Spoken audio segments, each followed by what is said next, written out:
Good morning student. आज तुम विहंग विप्लवर अभिनय करवा वर्षा पाग होती आम आज गोटे अभिनय करवा तुम सब प्राक्ट करके आस तो बास तुम सांग मैंने सब ठिया गले हलदी बसंत जी से हलदी बसंत हम तापर काऊ जी से काऊ हम तुम पिला माने सब केते सुंदर भाव सब बेश होकर आसुँच सब डायलॉग कहे देखा आम क्या अभिनय केते भल हो मांकड़ जी हम सी मांकड़र अच्छा ये सब देख यही आउ एटा हला घर चोटिया तुम समस्त डायलॉग समस्त मन अच्छी तो ताला अभिनय करबा तुम साइलेंस होगी बसब तापर अभिनय करबा एबे मु कहबी आसीबो बसंत ऋतु हेची केमती सगड़ बाटू सब कोली पाचिलानी किंतु हलदी बसंत बसा भांगी दउची प्रथमे माँ हलदी बसंत आसीबो आउ कहबो माँ हलदी बसंत आस बसंत ऋतु आउ केते दिन साहाड़ा गछ मानंकरे फूल कषि धरलाणी आउ अल्प दिन रे पाची हलदी गुरु गुरु दिशिब सेते बेलकु जदि छुआ हो जाइतिबे तेबे सिना सेमानंक कुनी कुनी थंटारे एई सब मीठा पाचिला कोली आधार देबी छुआ सब चंचल चंचल पड़ी जिबे किंतु ए पर घर भंगा बुढ़ा मांकड़ तो मूलरू बसा रखाई देउ नाही। पुरुष हलदी बसंत अरे बुझिल आखपाखर अन्य कौन गछ खाली ना अन्य गछरे अन्य पक्षी मैंने अंडा दे सारे केतेक अंडा उषुमाउछंती और केतेकर छुआ फुटे सारे आम एबे कौन करबा ए नियागला बुढ़ा मांकड़ को जबत करबा पई एठी कोन केही नाहंती तुमे माने बड़ वीर तुमे माने बुढ़ा माकड़ को जबत कर पारन आम प्रति किए खराब नजर देखले आमे ताकू थंटरे खुंपी दे नख रापी दे ताकू पूरा अस्तव्यस्त कर दो आउ सर्वसाधारण रास्ते ताकू बड़ पाटे गाई दे तार सब इज्जत मत सारी दो तेणुका बुढ़ा माकड़ आम बसा छाई माड़े नाई। नेक्स्ट अरे आमे कौन करू आमे हेलु शिल्पी बसंत ऋतु आसीबा माने गायबा हैला हमर काम से तमे सिना लढुआ जति तमे तांको सहित लढुआ लढी जीव किंतु आमे लढी पारिबो नाही।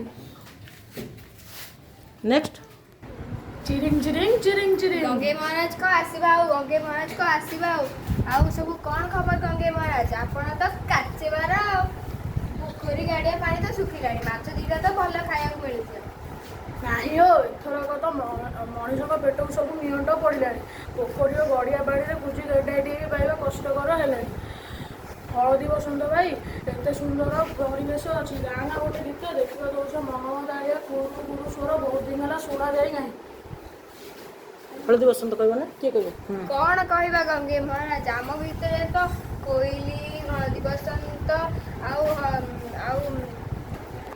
हलदी बसंत आम भितर तो शिल्पी एमानक जो आम पक्षी जातिर सभ्यता संस्कृति सब बंची रही एमानक जदि आम साहाय्य न करिबा आम जीवन तो वृथा रे जियो।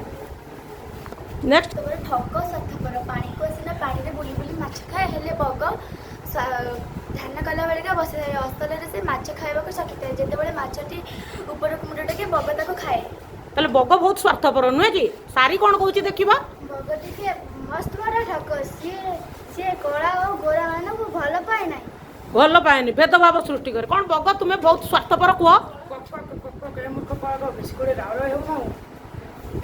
मूर्ख कला कहू कहीं राउ राउ होच कह शिल्पी मान तो केवल बेतन आसीगला हल्दी बसंत काऊ मान मो तेल तेल रहे ना एम विदेशी जन्मभूमि फास्ट से मैंने विदेशी जाति बोली ताल तुम तो एत स्वार्थपर ही घृणा कर नुहे कि अच्छा हलदी बसंत कौन कहब देख भाई सब वसुधा है आम जन्मभूमि आम क्या पातर अंतर करूना सब पक्षी जाति है आम भाई और भौणी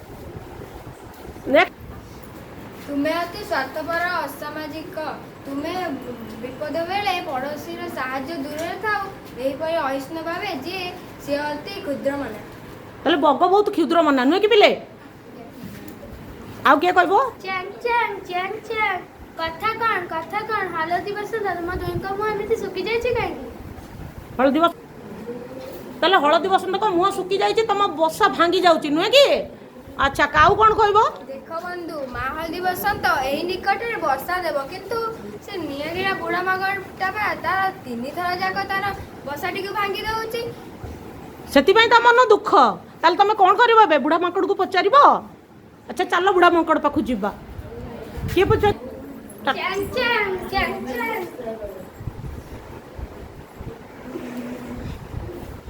खो खा खे କିଏ ରେ ତୁ କ'ଣ କହୁଛୁ? ମୁଁ କାଜଳପାତି ହଳଦୀ ବସନ୍ତର ବସା ଭାଙ୍ଗିବା କ'ଣ ତୁମର ଉଚିତ ହେଉଛି? କିଏ ରେ ତୁ କ'ଣ କହୁଛୁ ତୁ? ଉଚିତ ଅନୁଚିତ ମୁଁ ବୁଝେ ନାହିଁ ଗଛର ଡେଇଁ ବୁଲିବା ଆମର ଅଭ୍ୟାସ ଆମର ଯାହା ଇଚ୍ଛା ଆମେ ତାହା କରିବୁ ଜୋର ଜୋର ମୁଲକ୍ତାର ତାହେଲେ ତୁମ ନାଁରେ ମୁଁ ରାଜାଙ୍କୁ ଫେରାତ ଦେବି। କନ୍ୟା ଫେରାତ ମୁଁ ତୁମ ରାଜାଙ୍କୁ ଡରିଛି ନା କ'ଣ ମକଦ୍ଦମାକୁ ପରୁଆ କରିଛି? ଏବେ ଚଢ଼େଇ ମାନେ ରାଜାଙ୍କ ପାଖକୁ ଗଲେ ଫେରା ଦେବାକୁ। ଆଚ୍ଛା ରାଜାଙ୍କୁ କିଏ ଫେରା ଦେଲା ପ୍ରଥମେ? ଏବେ ରାଜାଙ୍କ ରାୟ ଶୁଣିବା। କୁହନ୍ତୁ ରାଜା। ଏ ଦୁଷ୍ଟ ମାଙ୍କଡ଼ ବିନା ଦୋଷରେ ବାରମ୍ବାର ହଳଦୀ ବସନ୍ତଙ୍କର ବସା ଭାଙ୍ଗିଥିବାରୁ ତୁମେ ଦୋଷୀ। ତୁମକୁ ହିଁ କଠିନ ଦଣ୍ଡ ଦିଆଯିବ।